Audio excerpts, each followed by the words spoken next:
What it do, YouTube? It's your boy Mike from NYC, and we back with another reaction. Today we are reacting to Making the Case, Michael Jordan. Another Making the Case. I'm going to react to the last two pretty soon. I'm just going to probably hit them back to back or both of them this week. So without any further ado, let's watch Making the Case for Michael Jordan. Let's get it popping. Basketball is special. The size of the court and the lack of pads or helmets give fans the most intimate experience of a team sport that exists. And because of the different styles that basketball allows for, players develop their own distinct identities and signature styles through their creativity, flair, and athleticism. And although no player succeeds alone, the scoring volume and two-way nature of the sport give individual stars a nearly unprecedented amount of control over the flow and outcome of a game. For this reason, players are constantly compared to their peers and to the legends of the past in order to answer the most hotly contested question in the sport: who's the greatest to ever do it? For many, the question is redundant. They believe in only one right answer, their answer. Others might have their own personal stance, but acknowledge one or two alternatives. But I believe that there's much more nuance to the question of greatness and more answers to it than you might think. By my count, there are 8 players in NBA history that have a substantial claim as the GOAT. It's a subjective thing though. I can't give you a definitive answer. All I can do is make the argument. So today, I'll be making the case for Michael Jordan as the greatest basketball player of all time.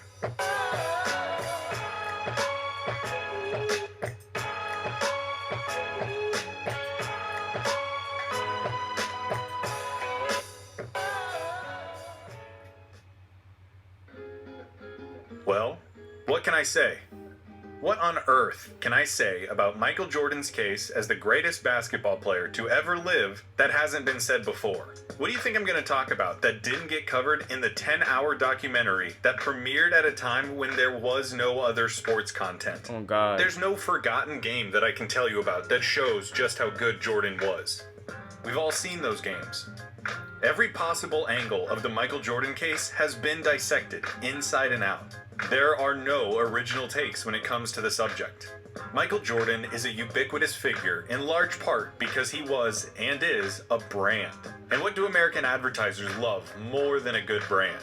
The good people at McDonald's, Nike, Gatorade, and the NBA itself succeeded in making sure that damn near everyone in the world knew that Michael Jordan played in the NBA and that he was a winner. I mean, honestly, when you see the number 23 anywhere, don't you immediately think of Michael Jordan? I mean, even if you're a LeBron fan, you have to admit that that is Michael Jordan's number. And the craziest part about the Jordan experience is that as he became a global icon, he did nothing but continue to deliver the goods. What iconic moment can I show you that you haven't already seen 100 times? His cradle dunk in college, the game winner in the '82 NCAA championship, the free throw line dunk, pouring in a record 63 points against the '86 Celtics, the shot, his spectacular move, the shrug, the double nickel against the Knicks, the flu game, passing to Steve Kerr for championship number 5. These are sequences and moments burned into every basketball fan's consciousness. Every one of those moments served to propel Jordan higher and higher in the cultural zeitgeist until he was one of, maybe, the 5 most famous human beings on the planet. And yet, the inevitable passage of time has eroded the consensus around Jordan's GOAT status, especially with younger people who might not have been alive to see him play. That's not to say that there aren't young people who don't see him as the GOAT, but it's not as airtight as it once was. Now, I'd hate to speculate on behalf of an entire generation of basketball fans, but here I go anyway. I was 516 days old when Michael Jordan won his last championship. I can't remember much about it. And I think that people who didn't live through Jordan's prime are a little tired of hearing how great he was. Of course, people want to be alive to see greatness. They want to be able to say, I saw the best ever. Now, I don't think that makes it right, but it's part of the explanation. The other part is that Jordan's celebrity seems to cloud everything he did. At times, it feels almost like propaganda. How many times have you seen this? Some basketball account on Twitter or somewhere on the internet celebrates the anniversary of something that, say, Wilt Chamberlain did.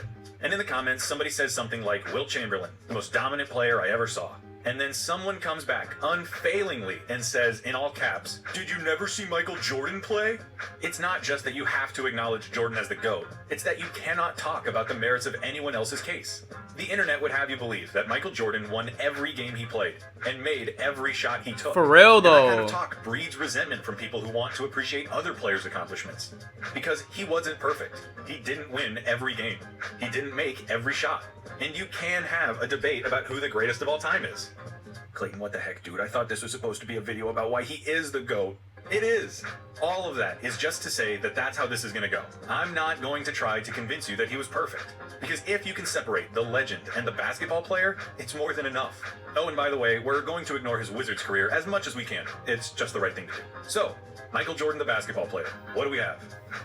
In 13 seasons with the Chicago Bulls, Michael Jordan was a 6-time champion, 6-time Finals MVP, 5-time regular season MVP, a 12-time All-Star, was selected to 10 first-team All-NBAs, made second-team All-NBA in his rookie season, was the Defensive Player of the Year in 1988, had 9 All-Defensive first-team selections, was a 10-time scoring leader, and in college won the 1982 NCAA Championship and was named the 1984 NCAA Player of the Year. Without a word of analysis or commentary, that resume is screaming about one of the most decorated and successful basketball players in history.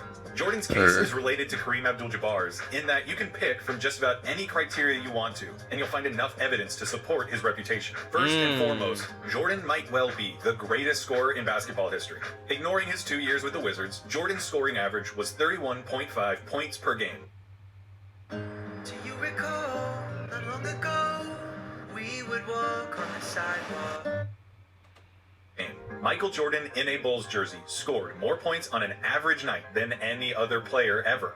Including his Wizards tenure, he averaged 30.12 points per game, still the highest of any player ever, beating out Wilt Chamberlain by a few decimal places. The style of Jordan's play was only matched by the substance of his game. Every ounce of athleticism that brought comparisons to Dr. J was matched by footwork that could only be seen in players like Hakeem Olajuwon. His acrobatic layups are underscored by his unerring technique and diligence that make him a case study in fundamentals. At his peak, he tortured guards in the post, eluded big men with his electric first step, developed into the best mid-range scorer of all time, and ran Phil Jackson's triangle for all it was worth. He had nearly every offensive facet of the game in his toolbox, and he pulled out that toolbox every night. He has the highest usage rate of all time, scoring in volume on a nightly basis. But he also pushes advanced metrics and efficiency stats to their breaking points. He has the highest player efficiency ranking ever, the highest offensive box plus minus ever, the 5th most win shares, the most win shares per 48 minutes, an outstanding true shooting percentage, and so on.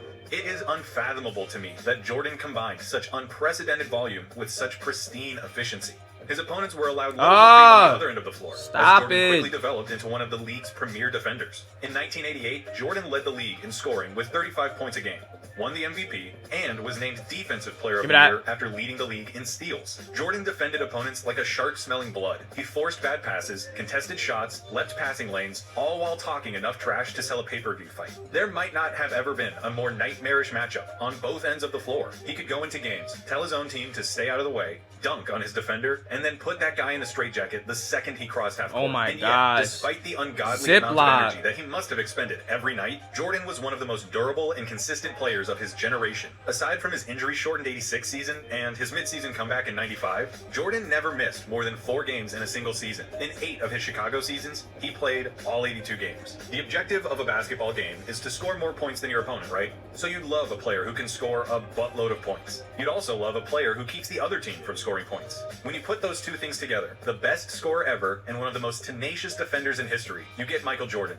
whose peak reaches into uncharted airspace. Michael Jordan, at his best, was better than everyone. Plain and simple. He would score, defend, and play in such a way that made winning second nature. No one else has ever tasted the air at the top of peak Jordan. Once he got to the top of that mountain, he was looking down at everyone else. But what about before then? I hear the skeptics among you ask. And that's a fair point. He wasn't always that guy. Before the Bulls broke through in 91, Jordan suffered defeat in the playoffs to the Milwaukee Bucks, the Boston Celtics, and most memorably, the Detroit Pistons. And I've seen this misconception that those losses all took place while Jordan was still basically on his own without Phil Jackson and Scottie Pippen. And that's obviously not correct. All 4 of the Piston losses took place while Scottie was on the team. And in 1990, Phil Jackson was the coach, and the Bulls won 55 games, just 4 fewer than the Pistons. You can blame it on whatever. Injuries, the Pistons' patented Jordan rules, and even Jordan himself. It's a fair point of criticism to point out that Michael Jordan's Bulls lost in the playoffs early in his career. However, you can't stop the conversation. I didn't know there. that. Yeah, the Bulls got swept by the '86 Celtics, but come on. That team is pretty universally regarded as Bird's best team, and one of the best teams of all time after they went on to win the title. The fact that Jordan hung 63 on them, a record that still stands, is outstanding. The '87 Celtics also made the finals. So did the '88 Pistons, and the '89 Pistons, and the 1990 Pistons. Of Jordan's 6 pre-title playoff losses, 5 of them made the NBA Finals, and 3 of them ended up winning the whole thing. They're losses nonetheless, but it wasn't like he was being beat by the Washington Generals. He was losing and sharpening his teeth against the best, for whatever it's worth, and it's worth something. Them Speaking of Phil and 86 Scottie, Celtics, another bro, point they of contention moved with that Jordan's rock. claim to the throne is the fact that They he really played moved for that the most rock. decorated coach in basketball and with the best sidekick in sports, along with a team that did their jobs to a T and bought into the team. As for Scottie, there are some people out there who would have you believe that Scottie Pippen was nothing more than a glorified role player. They'll say he didn't have the game to carry a team to a title, and he didn't have the aptitude to spend too much time in the spotlight. They'd have you believe that Scottie Pippen Ooh. was nothing without Michael Jordan, and that's ridiculous. You can disagree with me, but for my money, Scottie Pippen is the best perimeter defender imaginable. He combined size with uncanny court vision a la Bird and LeBron, knew exactly when to pick his spots and when to defer, and brought a component of selflessness and fraternity to the Bulls that might not have existed otherwise. He was approachable and likable, the counterbalance to Jordan's unyielding intensity. Most importantly, Scottie accepted and flourished in his role. The amount of credit that he deserves and does not get is unfortunate. Same with other players like Horace Grant and Tony Kukoc. Michael Jordan didn't win those championships alone, and those guys all deserve more recognition. When it comes to Phil Jackson, it's been fascinating to revisit Jordan's approach to the game and see how it changed under Jackson. Guys like Mike, Kobe, and Wilt all approached basketball in a similar way, in that they felt that the best chance their team had to win was for them to have the ball in their hands as much as possible. These days, we call what they did iso ball or hero ball. Isolate against the defender, tell everyone to get out of the way, and beat your man one-on-one. Watching Mike's early years, it sticks out painfully at times. Oh, Shooting I'm about to say, if he would have scored that, no, Get out of- because I ain't never seen that. And if he would have scored that, like, yo, beat your man one-on-one. Watching Mike's early years, it sticks out painfully at times. Shooting over triple teams, refusing to give the ball up, even if a teammate had an open look. Kobe patterned his game after Jordan, and you can see the same tendencies. Wilt was, of course, Oh my a gosh. prolific scorer and record setter in his own right, and did so in a manner that gained him the reputation of being selfish. But with Jackson's philosophical Woo. influences, the triangle offense, and a stellar supporting cast, Jordan learned to dial those tendencies back and perfect his game, resulting in one of the most dominant stretches any athlete has ever had in their sport. Of course, he still had the stuff to go and win his one-on-one battles, Oh my but he walked the line gosh. as well as anyone ever has. Kobe did the same thing. He won 3 championships with Shaq at the beginning of the decade of the aughts, and finished the decade with back-to-back championships. Now, who was Kobe's coach during those championship years? Who was it that helped him tailor his game to a more team-friendly approach, so as to unlock the group's championship potential? Oh yeah, it was Phil Jackson. Phil Jackson should, and does, get praise for managing some of the most eclectic locker rooms in basketball, satiating some of the most headstrong egos in the world, and providing an environment where the most talked-about team with the most popular athlete could do their jobs. The Bulls' success might not have been what it was without Scottie Pippen. It might not have happened without Phil Jackson, and Horace Grant, and Tony Kukoc, and Steve Kerr, and Bill Cartwright, and all of those guys. Basketball is a team game after all. But it's our fault that they might not get talked about as much as they should. We are the people who talk about these kinds of things and create the dialogue that takes place about them. That doesn't somehow discredit what Jordan did for those teams or nullify what he contributed. Yeah, Scottie was a perfect sidekick. Yes, Phil Jackson was a masterful coach. Oh. Those things can still be true, and Michael Jordan can still be the greatest of all time. Absolutely. Scottie accepted his role on the team. He accepted that he was going to be the second guy. Jordan still had to go out there and do his job as the guy. He still had to set the tone of every practice and every game. He had to put the ball in the hole, share responsibilities guarding the other team's best player, take over when games started slipping out of hand, and, at the end of the game, take the last shot. It doesn't work unless Mike does what everyone expects him to, which is to be the best player in the world. As for Phil, yes, it is true that he tempered Michael's worst impulses. He helped sand off the rough edges and align the team. But Mike still had to accept that coaching. He had to adapt his game and do the work. Plus, isn't it a coach's job to coach? Why is it a knock on Jordan that his coach was good at his job?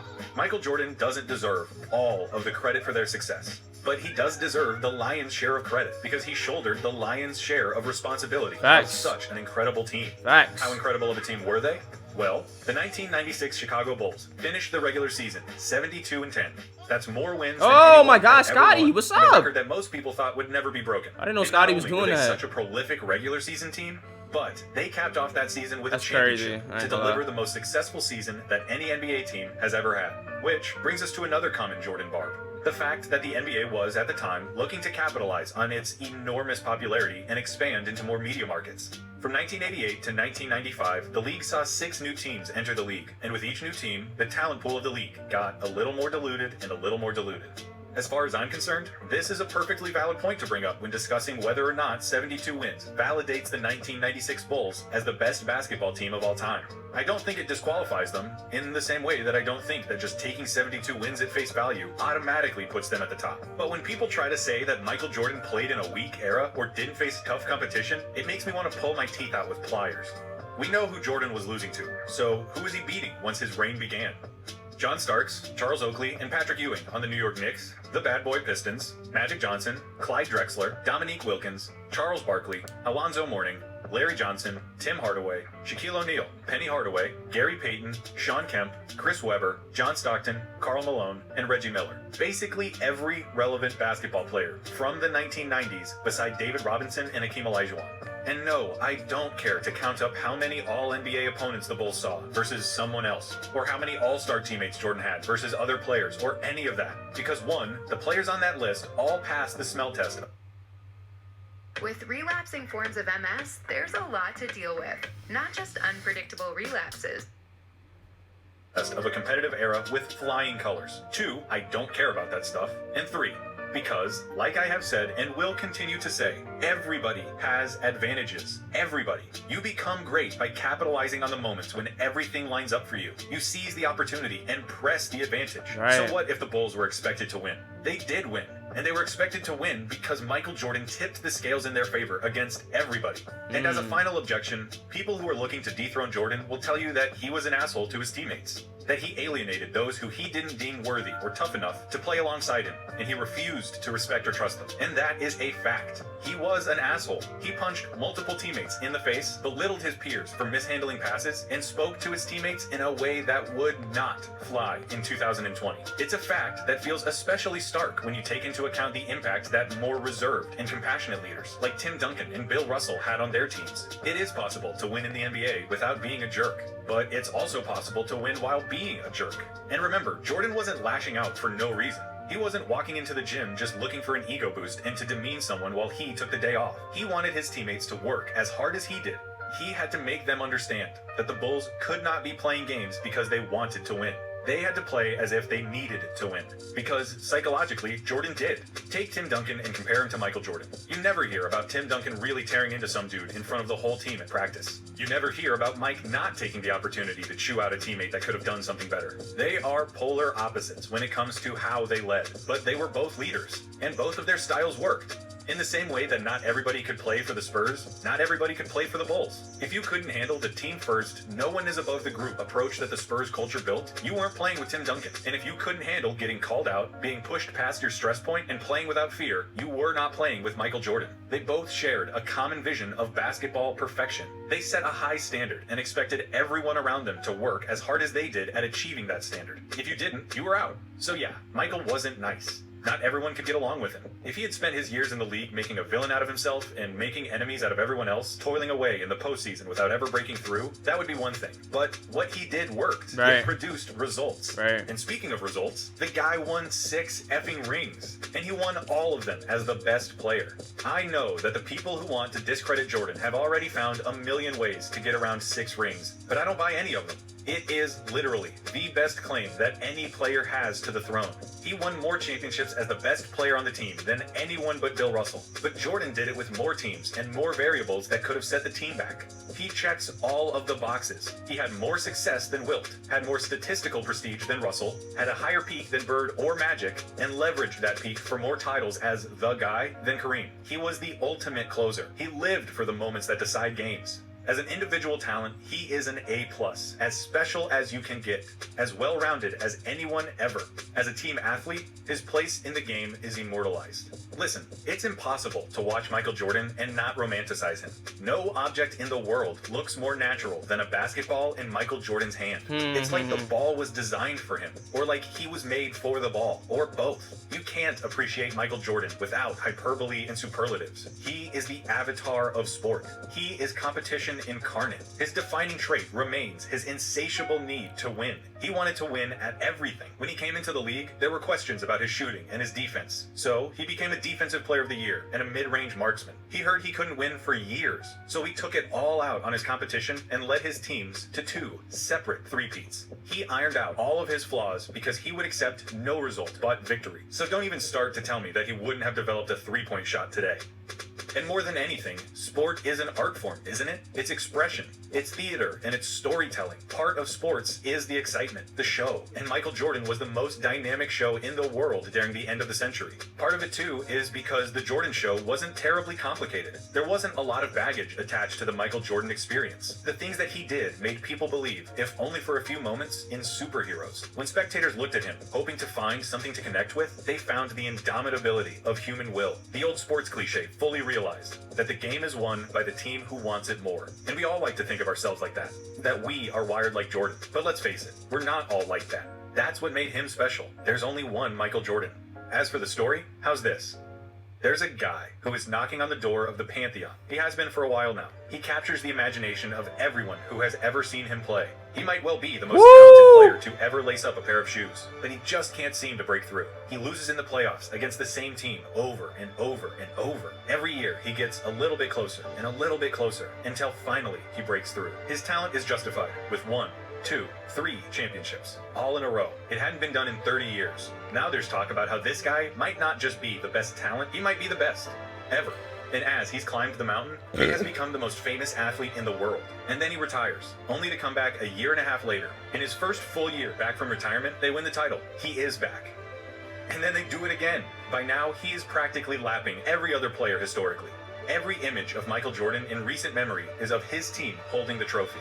By 1998, he had won 5 championships in 7 years, 3 in a row, and then back to back.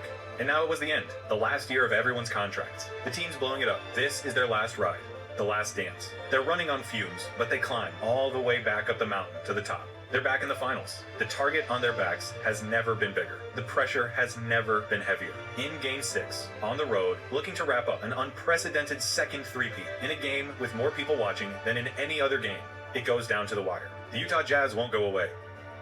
Unfortunately for them, they're playing against Michael Jordan, who saved his best for last. Here is Michael Jordan's final shot as a Chicago Bull. He's cooking up on the nostalgia right now.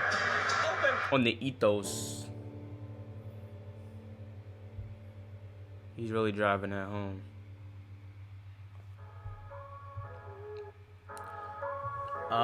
Yeah. I remember when I was a kid, the first time I actually seen a Michael Jordan game and I seen him miss a post fade, I was in shock. Like the first time I ever seen Michael Jordan miss, I was literally shocked. I was like, bro, like I was a little kid. I was legit maybe like 8. I was like, yo, Michael Jordan missed? No way. Like I was dead surprised. So that's the first thing. Second thing, when he said, the thing about the leadership stuff, I've had plenty of conversations with people talking about Michael Jordan's leadership and why I think Michael Jordan is probably the greatest leader of all time. Or at least maybe not the greatest of all time, but I have talked about why I feel like he's a better leader than LeBron. And in my opinion, I feel like he can get the most out of a player more efficiently and more effectively than LeBron can. Now, Michael Jordan may do it a little bit ugly. He may not do it in a way that, you really want or you prefer, but I've seen plenty of LeBron James teammates, and I was literally having this conversation yesterday, but more so in depth a little while ago. I've seen plenty of LeBron's teammates actually play better when they leave LeBron or before they get to LeBron. Like, they play really well before they get to LeBron, and then the next season when they're playing with LeBron, they don't play as well. They don't play to their potential. And then I see a lot of dudes play with LeBron and then leave LeBron and then just play a lot better. Obviously, I'm not blaming that on LeBron, But what I am saying is that I feel like the reason I think Michael Jordan is a better leader is because based on what I've seen, I feel like he can get the most out of a player better, or he can get the most out of a player more times than not. And that's because of the way he was dealing with dudes in practice and the way he was dealing with dudes, behind closed doors. And I don't really, in my opinion, I don't really see LeBron James doing those type of things. I don't really see LeBron as that type of leader. I see LeBron, me personally, I see LeBron, and obviously I don't really know what's going on like that behind closed doors, but I see LeBron as a dude that when he gets frustrated, he might tend to go inward a little bit, and he won't really lean into guys like MJ will. LeBron has a reputation in the league of being a very nice guy, and like you said with Tim Duncan, he was a nice guy as well, but I guess the results speak differently. But either way, I think Michael Jordan is one of the better leaders of all time because of the way he controlled the controllables. Like I was saying before, I don't know if I mentioned this directly, but the way Michael Jordan was able to control the controllables, like in my opinion, he controlled every single facet of every single controllable possible. There's one thing to control all the controllables in game, right? You make all the right reads, you make all the right plays, you drop 50 points, you get 10 assists, 10 rebounds, you drop a 50-point triple-double in the finals, and you still lose, right? And I get that. There's one thing to control every single controllable while you're playing. But then there's another thing to control every single controllable at all times. Controlling what goes on in practice, controlling what goes on in the game, controlling how you prepare your teammates mentally, physically, emotionally. Like from literally the beginning, the very first practice, the very first preseason, all the way up into the finals. And Michael Jordan, he said this, he said, like, when I do the things that I do, because if they can handle what I give them in practice, then they can handle when we play the Knicks, and we gotta be locked in mentally, right? And I think that when JR had that big collapse, I think in my opinion, I think it showed a little bit of a lack of leadership on LeBron's end, or at least relative to Michael Jordan, because I feel like in a Michael Jordan-led team, I don't believe that would ever happen. I feel like on a Michael Jordan-led team, everybody would be mentally prepared. Everybody is mentally prepared for the moment, and so I guess I'll leave that at that, but that's one thing. What else did I want to address? Oh, I didn't know Michael Jordan actually, I did know that he lost with Scottie. I do remember that Scottie got injured in Game 7. That's what I do remember. He said you can blame it on injuries or whatever. So, I mean, it is what it is, but I do remember that now that I think back on it.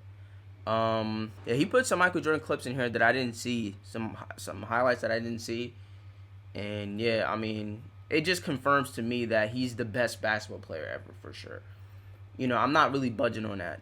The best basketball player ever, like non-intangibly, all tangible things, I would definitely say he's the best basketball player, no question. Now, if you want to bring intangibles, and talk about greatness, that's another thing. It's like, even so, when you look at it tangibly, I think that he's the best player of all time. And then when you look at the intangibles, in terms of leadership, when you look at the resume, you look at, all things considered, I don't really know how you have anybody else as the greatest of all time, unless you want to discredit LeBron unless you want to discredit Michael Jordan for having a good coach and having good teammates, which in my opinion is a part of greatness. It's a part of greatness to be able to acquire the necessary pieces that you need. And in my opinion, based on what I'm hearing and how he held his practices and how he held his teammates accountable, I'm pretty sure even if he got those same teammates but with a different leadership style, he may not have won those championships because those players might not be the players that they were. I'm not saying he's making players, but I'm saying that when you hold people to a certain standard, you hold people to the fire, you hold people accountable, you can get a different version of those players. Now if you want to say, those things don't really count, and those things of that nature don't really count. It's just about, like, I don't count something that you can't control as a part of your greatness. I guess that's your opinion, but I do. Yeah.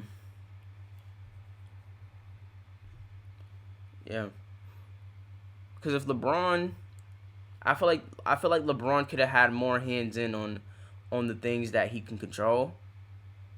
Because when you talk about in game, when you talk about what happens in game, I don't really think there's much LeBron could do different. I think LeBron probably did everything perfect. I mean, he made every read, he made every shot, he did everything perfect in the games. But I just think that, intangibly, I think there's a little bit more that he could have done, especially with his IQ. He has one of the highest IQs in NBA history. But anyway, I don't really have anything else to say. Do I?